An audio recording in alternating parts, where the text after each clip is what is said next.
ख्वाई थमोई सेंगा भक्ति कचरी बदी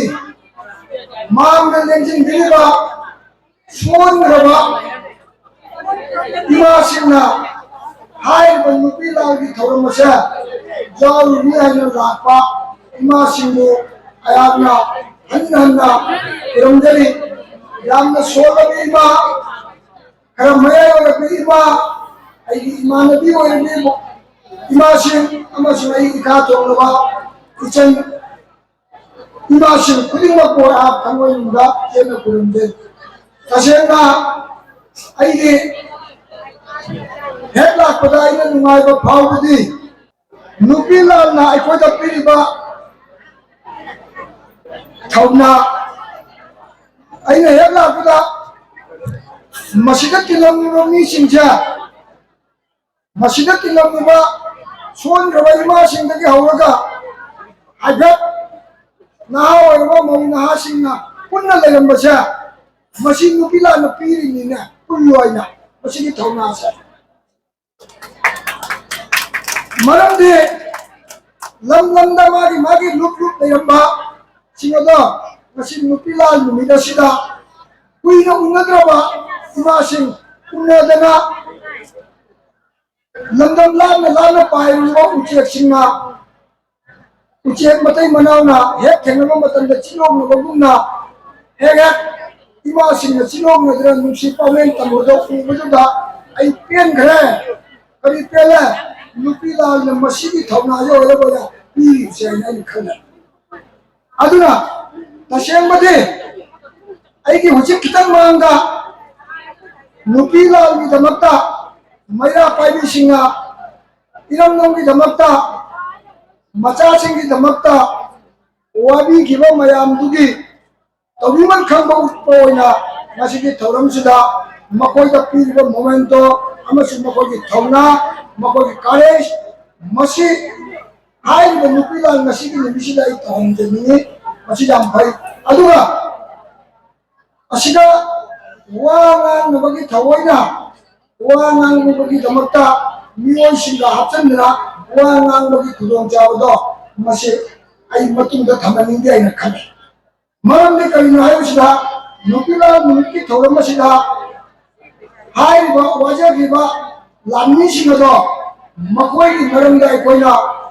तबिमन खंबा उत्पा अमसुंग मंत्री एमएलए सिंह अमसुंग दाइस लेजन बिलिबा स्कॉलर सिंगदो मकोई तना नांगा लगा कोई मिसे कोना लगा दो अदुन अतोप मीना मो नांग बाजा असुतानिंग बगी वाले उजिक जंबियो आइने हेसरा पदा होन सिंग मनुंगा ओई जेता चंबम लेतगैगी याम फजरबा नुपी लाल खुदोल न तंबिरमदो उजिक होन सिगी खा थंबा माइगैसा चियार न तंगाई अदुना अदो नसाई चा सुचाई चियार जो फमी ओई जे जो फमी मांग जो तिल्ली उजिक के मदो इसेंशन हाइबदा मसे मसीदे असिगुम्बा एकोइगी फजबा पोता पौजल जाबो वा नांगबगी आई थौना सिंगदो मदो अकोइगसु चखरे अदुना आइने तवंजनिंबगे मसीदी नुपी लाल की निमित्तनी असे हाइबिरमे 1904 दा 1939 दा कई दमकता नुपी लाल तौग्रिबो हाइबे चिंबा अबोय ओमान किनो तिबदा आई इचन कोमलाने जाम फजना डिटेल्स मेते लोंदा अमसु इंग्रजी लोंदा जाम फजना मान एक्सप्लेन तोरमे मधुगी मही अपनी ngasi कोने पंगिसे अदुना ngasi से नुपी लाल की अदुम लाल लोंदा कोई नैनाबो भय खले अदुगा नांगन दुसु भय खले अदुगा मैरा पाइबी वनदी मे कुन्निपान असे मैरा पाइबी ऑब्जर्व तबदम मरमदे मे कुन्निपान लिसिंगमगा चामापन मरफू से 1980 से हाइबा 1909 अमसुंग 1939 दा तौग्रिबा ब्रिटिश की मायोक्ता लैंगा शासन की मायोक्ता चेन तांबगी मायोक्ता सोक्नखिबा लालवाइदगी हेन साथीगी बदी लिसिंग अमगा चामन मरफुदा थोकिबा थौदोक असिनी मसीना साथी बदुना मया पाइबी पोखिबदु वाली मया पाइबी अदुगी ममांग मया पाइबी लेमदे नुपी समाज मणिपुर नुपी मरो नुपी की लुक आइदना हाइना रुपन लेतना हौरतना ब्रिटिश की मायोक्ता अमजुम चेंगतांग की मायोक्ता लेगिबनी अदुगा मया पाइबी आइबो लुक अमा लेमदे मया पाइबी लुक की हौबा सयौदी लिसिंग अमगा चामन मरफुदा मेगी थादा मेगी तांग तरागा तरुक्ता पासोइदा ब्रिटिश का सिपाहीना मसा लुथरबी मौ मगा मनेना नियो मरी हाथ की मसा मसी की थौदोक सिदगी नि अखोगी मया पाइबी यौसे मथकी नुमिता मणिपुर दा चखिबा मियाम को खोंजंग अदो मसी बाउदा अदुगी खोंजंग अदो जोबो गमद्री मरम अदुना हाइबा मेगी कुनिपांगी थौदोक अदुबु लिसिंग अमगा चामन मरफुत्रागा मापनगी मेगी कुनोंदोइदा मणिपुर दा अचौबा नुपी तगी ओइबा मिफम फमगा वारेगम लौथी मदुदी मसे मैरा पाइबी अमा तलाई फदबा लेरे आइदना मदुना मदुदगी मैरा पाइबी चलिंगी अदुना मणिपुर दा गांधी मेमोरियल हॉल दा मेगी कुनिपाल लिसिंग अमगा चामन मरफुत्रा मापनगी अहानबा नुपीलाल ऑब्जेक्ट तौखरे मरम अदुना आइना मसी थमजनिंगी बदी अखोई सिदसो मेगी कुनिपाल असे नुपी अखोई मया पाइबी नुमित आइना मसीदा अखंग इसिंगु स्पीकर होइना कौथोगा ngangan गेम चिनिदा आइना थमजनिंगी बिसे अदुगा ngasiजना मणिपुर की हक ngasi 1904 दा नुपी सिंह हौगिबा इहौदुदि मयाम खंगिबदुनि पौराणसु फजन हारमिबदुनि मणिपुर की हक मियोइबना हिंगी मसे आइगी हक असे कनागुमन मत पताबा मदुदि आई तुमिना लेथुबा ngamde ngasi जुने मणिपुर दा कुकी का मेजई का तौनरी मसे मागे हक मांगबदनि अदुना मियोइ मसे मसा मसा के हक असे एदोंदा मसे मत नत्रगा मीना मदु खुदुम चनबाय बसा मियोइ बदि थमोना मसे जानिंदे मदुना मरम ओदुना मसे 1904 दा असेना तौगिबदि हाइबा ब्रिटिश दा है 1949 दा ब्रिटिश की मकुट्टा भारत की लैंगा शासन तौरबा अमसुंग मणिपुर दगिसु भारतना लैंगा शासन हेक लौसन जबा मसिगी मतुंगा फंगिबा अवाबा मयाम से अंगक मरमदे मणिपुर दगी कोहिमा लंबी असिदा चटनबगी लंबी असे मेजर मैक्सवेल ना मणिपुर दा लैंगा पाइदन लेपम मतमसिदा लंबी से सेमले लंबी सेमन बसे असुमन पीदे लंबी फाले गा दुगी मतमसिदा असुमन पीदे हाइबगी दमकता अखोगी इमा सिंना मचा मवा सिंना दुदा नमफुदा लेबार ओहेंबगी कुदों थीबदो मदुदगी कन्नबगी दमकता इमा सिंना कैथेन फंबी कुनिपानी मयुमजे मई थादरमगा आंदोलन तौबा हौई मथंगा हाइबा आंदोलन असिगी मरक असिदा सायब के बंगलो खमौदना नुदांग में मई थागे हाइबा मई थाबसे मसिबु कबो भेली दगी कि हाइबा अफबा उमदो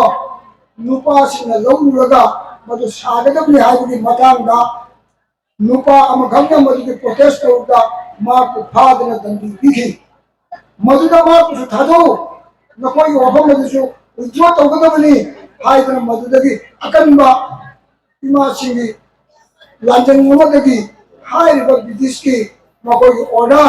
अमसु मकोइना हाइबा खुदिमकिलो अमु हंदोकी लंबी थोंग फरमा कौबनिना ब्रिटिश ना अमु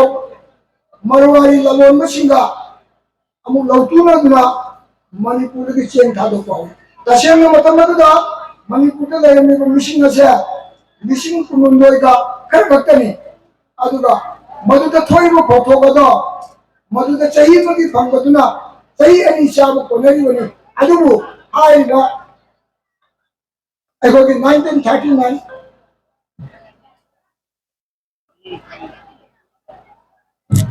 हाइबा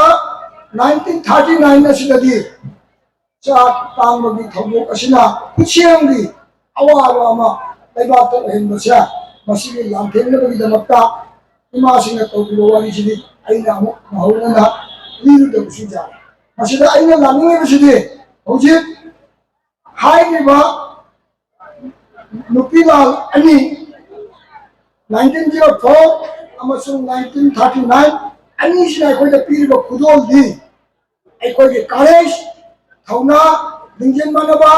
अखोइ परम पुनिन पुचेल अमतोइबा मसिकी वखलो नचा अखोइ खुदिबोदा फावी अदु ताइबंग मियोय बनिना मदो फावना अखोइसे अमतोइगदबनी हाइना असुम हाइबदा चिन्नदा हाइबा थबोदा हाइबा अदुबु थबक ओइना पांगोबगी महुता थबकसे ओना तैनना चतरा नसिजु अखोइ मणिपुर जुमारे बोरा तंबई तबाक्सी जुमारे अदो नुपीलाल नपीबा अखोइ थौना नुपीलाल नपीरमीबा अखोइ पोता मदुगी ओना तैनबदा तबोदा मातो ओना तवे मरमदी अनि थोपीसे मसे नुपीलाल न जामना पामदबा नुपीलाल न तवनिंगबा नुपीलाल की वाखलमंदी अमत्ता ओइबा वाखलोनदो मोखोइना मदु थौनादो पिनिंगमनी मदुगी थौनादो पीरमबचिदो अखोइना लौसनबा ngamdo लाइबसे अखोइगी यामना लाइब फिबने इन हाजे अदुना मसिदा लाइबसे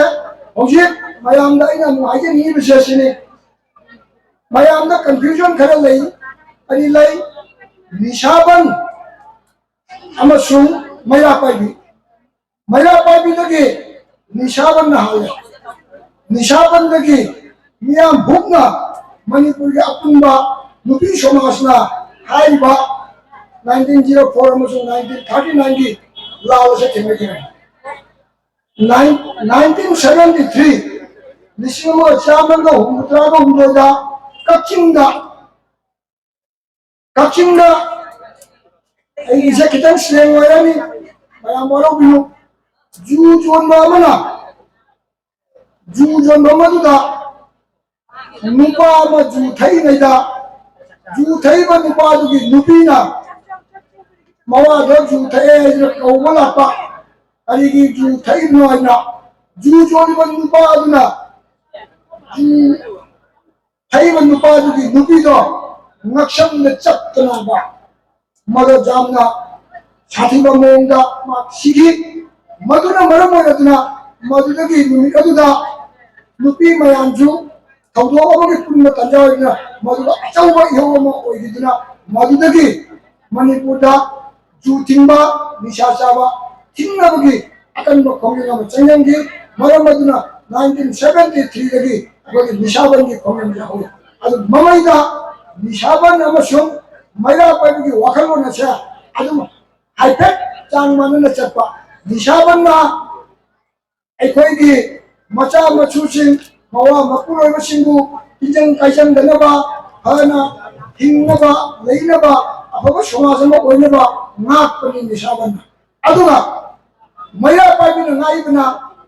अखोइगी इरंगंगी दमक्ता मथवाइना पोंथा पीरिबा अखोइगी नारोन्ना मनिंग तम्बा तालिबसे मकोइबु सिपाइगी मकुतगी कन्नमगी दमक्ता मसा सिंगु नाक सेनमगी दमक्ता लेखिबा मैरा पाइबी अदुना असाइगी अमना जोकप्पा अमना नसाइगी मपामन हापा अनि यसिगी वकलबन जे मानबन मरम ओइदुना निशाबन से मैरा पाइबी रंदा अदु इमागत तौरगा मसीदी निशाबन की मुहूर्ता मैरा पाइबी आइरा मणिपुर पाक संना मैंने लग तन नतना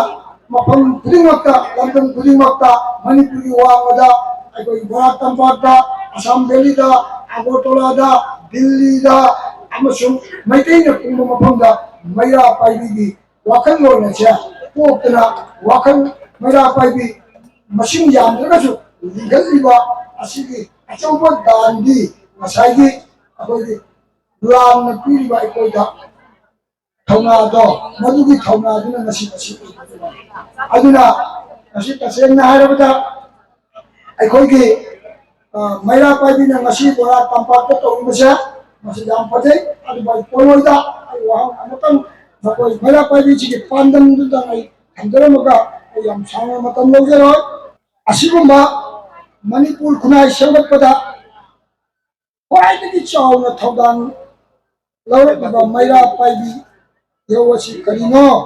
अमसुं मखोइगी अकपनबा पांदम अमदा थबक तौबरा हाइना वहंग सिंयामना मियें थंबै वहंग सिगी पाउकुम थीबा तारबदी इरमदंगी पुआरिगी करंबा तांसबदा मैरा पाइबी इहो थोलखी अमसुं मखोइना पांथोक लखिबा थबक थवंग कया सिंना असेंबा पाउकुम ओइगनि खंदे इचम चमना मोंग हाइरबदा मैरा पाइबी हाइबसी मणिपुर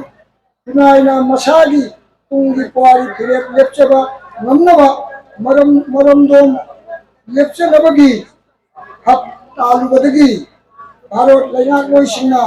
लानमीगी शक्ति सिजिनदुना लमदम मसिबु नमथनबा होनबदा थोंगलिबा मियोट मिनै कयागी मायोक्ता हौबा इहौगा इरोइनना हिंगबगी हक तांजबा अमदी खुनाइसिगी तुंगी पुआरिगी फिरेप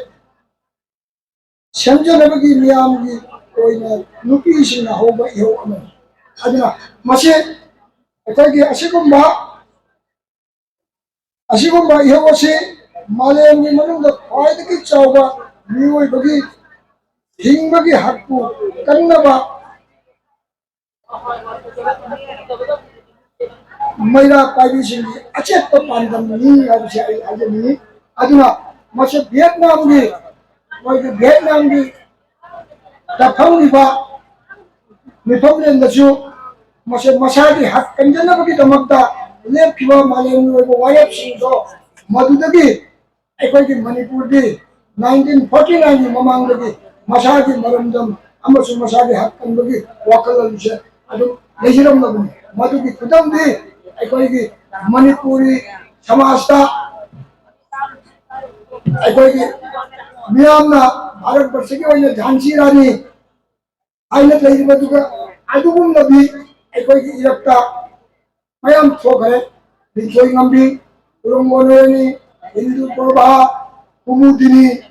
असिना सिंबा मसे हांगमदना लेग्रबनी अदुना मसे मसिसु अखोइगी बड़ा तंपाकता नतना अतोब लमदसु मैरा पाइबिना मसिगुम्बा मणिपुर की नुपी लालगी इहौगी कुतोलोइना मयामना पुनी बुक्चेन अमत्ता ओइना मचासिंग कदाइदा करी सोइगी गदगे आइना चेक्सिंना नागजे सेनबिदुना तौबिरिबसा मसे फतम खुदिमक्ता तौबिरबदतदा समासिगी अफबा अमसुं मांगिंग धाबो ओइबो ngamani abdo khali maramdi malemda अफबसु नुपीनी फतबसु नुपीनी नुपी नतना इमा नतना मालेमदा करीमता लेके मरमदी अमतन हाइबियो मयामना नुपी जाओदना करम मचा लेरगे मालेमदा छा संदसु जीव जंतुदसु अमोम जाओदबा जीव करम मचा लेगे ममा लेतना मचा लेगो हमदे अदुना ममा मतम खुदिमता ममागी मथादा लेरिबसिंगदो मदुतना माइरोंग जाबा अमसु ममाई पागोय अदुना नि ngasi अखोइगी इमासिंगा मचा पखंग पाबा हनुगो पाबा फारबोंदा मचागे मकुदांगो लौरगा चिपीरी मराई बक्ता ममागी तिखा नबीरी मरमदे इमागी मथक्ता मालेमदा करीमता लेते अदु बुद्धिसु इमागी न पोपनी नुपासु इमा न पोपनी मरमदुना नुपा नुपी आइबा अनिशा संसारगी ꯑꯣꯏꯗꯕ ꯌꯥꯗ꯭ꯔꯕ ꯑꯅꯤꯅꯤ ꯑꯗꯨꯅ मालेम अखोई ngasiगी bur kalisidi thamadana saita jukta hinchabaga layamga mahishasurduna indrada magi singasonaki tangaiduna chengra indra wachima mayam layamdo surjo indra chandra loi panamakta chendra parmagi manata vishnugi manata satna hajemre karidi tobumani होजी महिषासुरदी अनागुमगी मकुतसु माकी शीदबगी माकी बुंगोर दालदो बर्माना पिथोक्रबनिना माकी शीररो मसिक्रमाइदो मधुदनी अखोगी आदि शक्तिदा लयांग शक्ति परमक पिसलगा आदि शक्तिगा मान पाइरी इंद्र के प्रजा आदुगे के विष्णु की चक्र खुलाई परमक माकी मान मंजब खुलाई पिसलगा मसी इमा आदि शक्तिना ngasi aikogi mahishasuru kutum chalaga amuk indragi magi singasondo andilanduna layamna nietana tandu letada layengi do kanana lehengi nupina lehengi aduna ima adi shakti nalandragadi layam boba taina cheli guni aduna hichabagi tawanada hichabne nayakpada मदो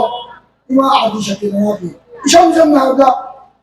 अगर भारत सरकार ने नत्रगा British सरकार ने नत्रगा अगर सिपाही सिंगा हिंसाओगे पंदम लोगा अगर मोहगी मचा बच अगर इच्छा इशुसिंग ओरिबा मणिपुर की नारो नमचुन नुपा सिंग ओलिबा सिंजा इमा ना आदि शक्ति की रूप लोगा